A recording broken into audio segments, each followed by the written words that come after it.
Am nächsten Morgen macht sich Dominique auf den Weg zum Sportladen. Zur Stärkung gönnt sie sich ein paar Donuts. Schließlich braucht man viel Kraft und Energie beim Shoppen. Ich habe vor, ein bisschen Sport zu machen. Ich wollte halt was abnehmen. Oh, das ist aber toll.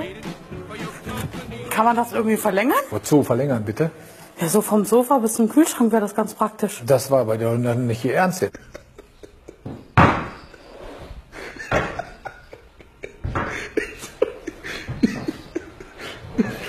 Diese Menschen sollte man